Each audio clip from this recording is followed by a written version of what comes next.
This is a Fonzie Studio podcast.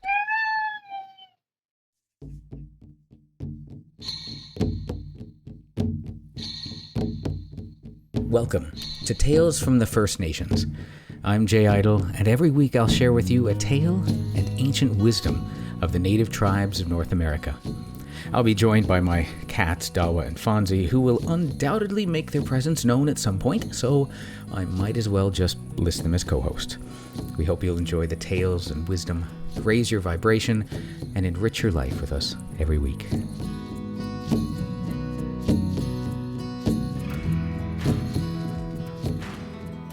Welcome, friends.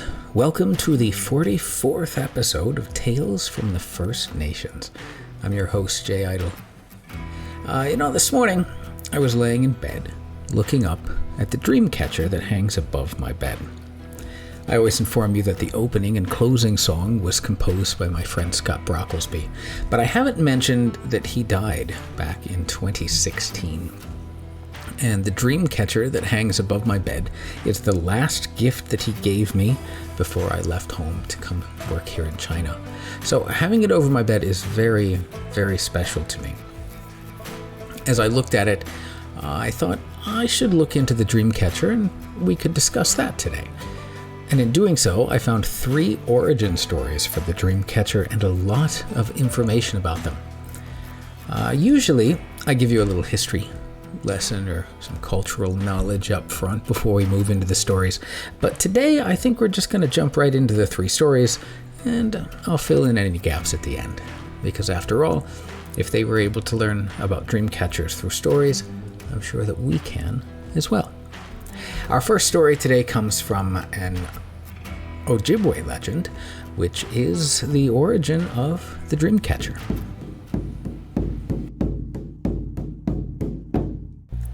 A grandmother watched patiently each day as a spider spun his web above her sleeping place, until one day her grandson noticed the spider and tried to kill it. "Don't hurt him," she told the boy in a soft tone, surprising him. "But grandmother, you should not protect this spider." When the grandson left, the spider thanked the woman for her protection and offered her a gift. "I will spin you a web that hangs between you and the moon, so that when you dream, it will snare the bad thoughts and keep them from you." At this, grandmother smiled and continued to watch the spider spin his web.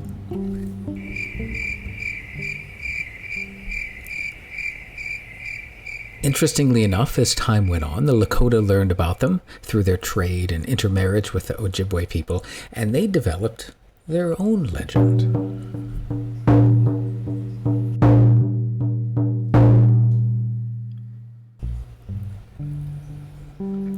While receiving a spiritual vision high on a mountain, a Lakota leader met Iktomi, a trickster who also held great wisdom. Appearing to the leader in the form of a spider, Iktomi made a hoop of willow and spun a web inside of it. He told the aged Lakota man that many forces, both bright and dark, would attempt to enter people's homes, and that the dream catcher he was making would catch the bright forces and allow the dark ones to slip away and burn up. Iktomi instructed the old man to make dream catchers for his people, so they could all achieve a bright future by capturing the good dreams that are blown about by the winds of the night.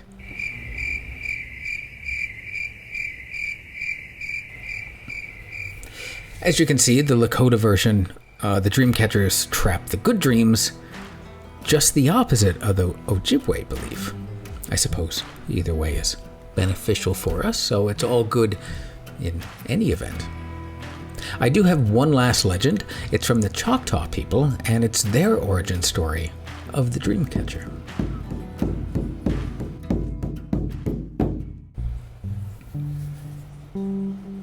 Once upon a time, in a time of darkness and turmoil, the Choctaw people struggled with nightmares that plagued their sleep. The wise woman of the tribe observed the fear and anxiety in the eyes of the children and knew she had to act.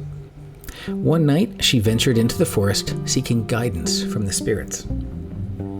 As she wandered, she encountered the spirit of the night, who revealed the power of dreams and the importance of filtering positive thoughts from negative ones. Inspired, the wise woman gathered willow branches and sinew, crafting a beautiful circle that would capture the essence of the night. With every twist and turn of the sinew, she infused the dream catcher with her love and intentions. The wise woman adorned it with feathers and beads, each representing a good dream or a protective spirit. When she returned to her village, she hung the dream catcher above the sleeping children, and the next day, when they awoke with smiles and laughter. This pivotal moment of crafting the dream catcher marked the beginning of a new era for the Choctaw people as they learned to embrace the power of dreams and the importance of protection. Nearly every part of the dream catcher has a meaning. The hoop, the wooden hoop, is either circular or teardrop shaped, and it served primarily as a frame for the web, but some also believe that it represents the circle of life. Now, the web itself is traditionally patterned after a spider's web, and it was to catch bad dreams, or possibly good dreams, and keeps the bad from coming in, or encourages the good to come in, depending on the tribe. Now, the feathers, there were numerous purposes for the feathers. They were assigned to hang from the hoop because they provided a soft ladder for the good dreams to glide down and gently enter into the dreamer's mind. Now, in more modern times, makers have added other items to dream catchers to make them a little more fancy and special. With beads, a single bead often represents the spider that made the web, whereas many beads or hanging beads can represent good dreams that were trapped during the night. Now, some people work gemstones into it. It's illegal for most types of feathers to be possessed, so gemstones have kind of replaced them with the symbolism for protection or love or whatever type of spiritual essence that the gemstone itself requires, depending on what you use. Now, arrowheads are used for increased strength and protection.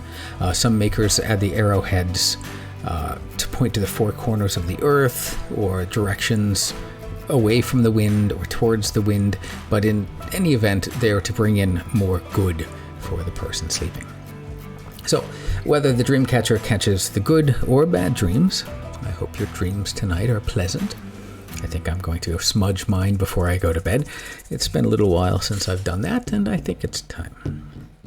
It's with respect and gratitude that I offer you my blessings, and thank you for sharing your journey with me and sharing your time with me on the podcast.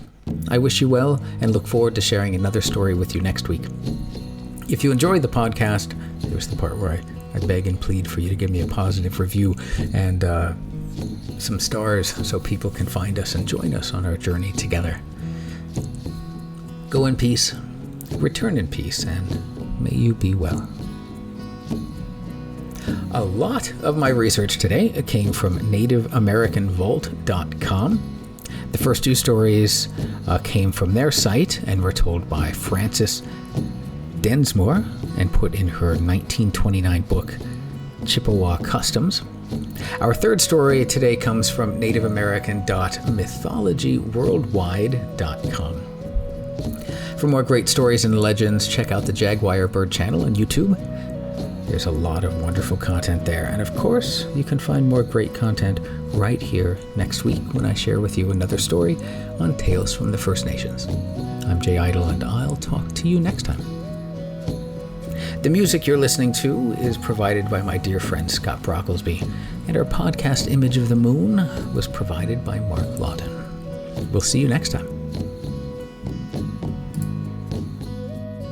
All right, that's it. How'd we do, Dawa?